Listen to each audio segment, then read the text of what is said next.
A nonprofit in Colorado helps veterans live out a dream. Rocky Mountain Honor Flight takes vets to Washington, D.C. to see the monuments erected in their honor. Each flight comes with a $60,000 price tag, so we're holding a telethon tomorrow, raising money to help keep those missions going. Tom Coffey is with us this afternoon. We've been talking about these trips and the need for money to continue this as well. But thank you for coming in. And we told you to keep on your hat because what'd you say? Your hat tells the story. Well, it does, not only for myself, but for all vets.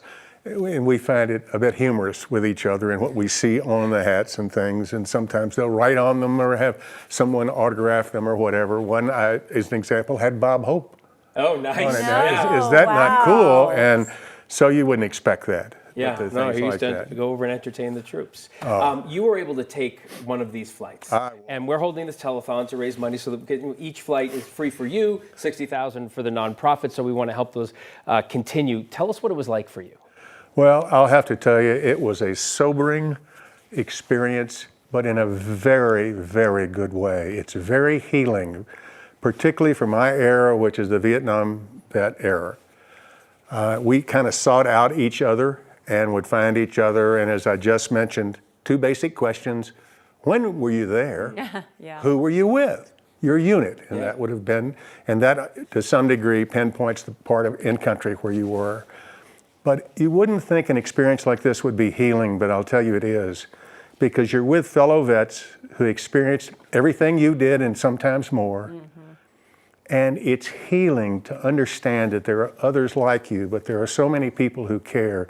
And we genuinely understood people in Colorado put their money up to send us to go on to have this experience. And we were very thankful. It was very healing, very good experience. Oh, that's a beautiful way to put it. In fact, that you meet each other, you might not have met before, but you start with an understanding because you've all been there. Yeah. Can you describe what that moment was like when you see that monument and you see those names engraved? I mean, it's got to be just emotional and touch and also feel powerful too.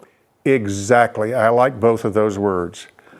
But again, the larger portion of this group, my particular flight, were Vietnam veterans. So when we had passed through the other memorials, all of which were important, please don't think we diminished those in any way. But the Vietnam Veterans Memorial, they have guides there who will help you find names, and they give you the actual plate number of the particular person. Well, all of us would seek out someone or several. In my case, my OCS class, there were 3. And let me tell you, you touch that name, it's like touching heaven.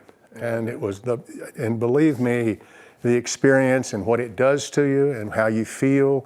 There were many tears. There's a lot of laughter, and I mean that in a very good way, not a bad way. Laughter in the sense of healing, that I can remember experiences or someone else would remember things. We would remember certain terms that we use, terminology and things like that. But Kim used the word emotional, and you said that's one of the words you liked, emotional and powerful. You're obviously emotional right now thinking about it. And I think I just think we should point this out for younger viewers who might not know the dynamic at the end of Vietnam.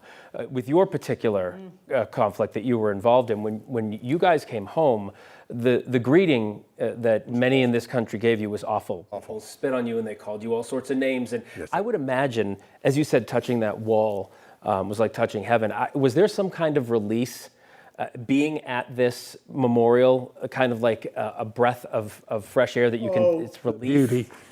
And I apologize for my emotion, but they now have their place in history. And that's what it meant to us. They had been recognized just by a name on a wall.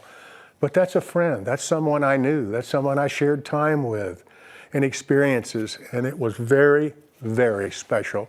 And again, for the young people you mentioned out there, I do hope you study and understand what we've done as a country. Let's not make the same mistakes in the future, but let's also understand, seek to understand. There are so many to never forget, and never forget anything that happened that way. And we're going to tell people all about this during that telethon and hope to raise a lot of money so more people can have the experience you had. A pleasure to meet you, and thanks for your service, Tom. Well, thank you all for what you're doing for Channel 9, and I mean that. You just tell a beautiful story. That's so wonderful. Well, you're very kind.